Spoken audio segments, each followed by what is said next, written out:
It's a solemn subject, but a fate everyone shares eventually. And as Barbara Rogers tells us, tonight's Jefferson Award winner is making death a bit easier to face. Yes, Jonathan. Those are just Friends enjoying life, but ironically, it was death that brought them together. I met Peggy when our friend was diagnosed with stage 4 cancer. Mimi and Jack's friend, knowing she only had a few months to live, sent for Peggy Flynn. I think she was a bit of a miracle worker. That miracle worker is the executive director of the Caregiving Zone.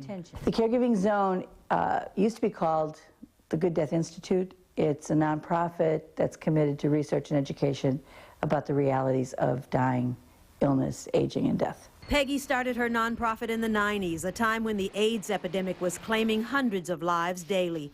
That's how she met a chiropractor with an office in San Francisco's Castro district, where HIV and AIDS hit hardest. Barbara Berkeley and Peggy Flynn became friends, consoling so many people they both knew.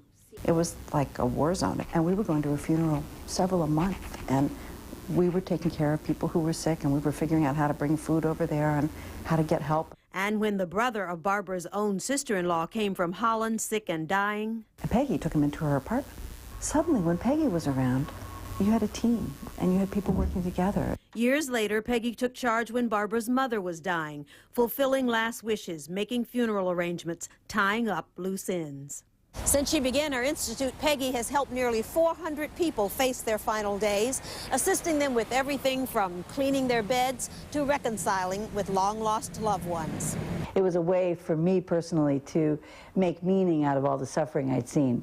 If we could distill out the lessons and, work with other people so they didn't have to go through the same crises. Talk a little bit about your book here. Peggy has condensed her years of experience into a guide for those facing illness, aging, and death. Recently, she added baskets of goodies to her services, a way to say thank you to caregivers. Proceeds help underwrite the cost of the Caregiving Zone's work. But for people like the Himes, there could never be enough money to compensate Peggy for all she does.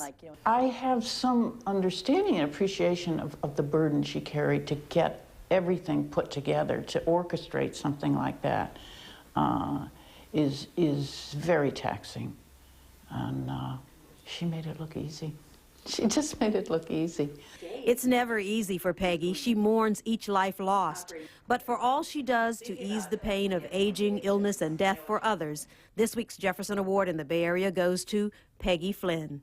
Barbara Rogers, CBS 5. The nomination form for the Jefferson Awards is always on CBS5.com. Just click Jefferson Awards and watch for new winners in each Sunday's San Francisco Chronicle.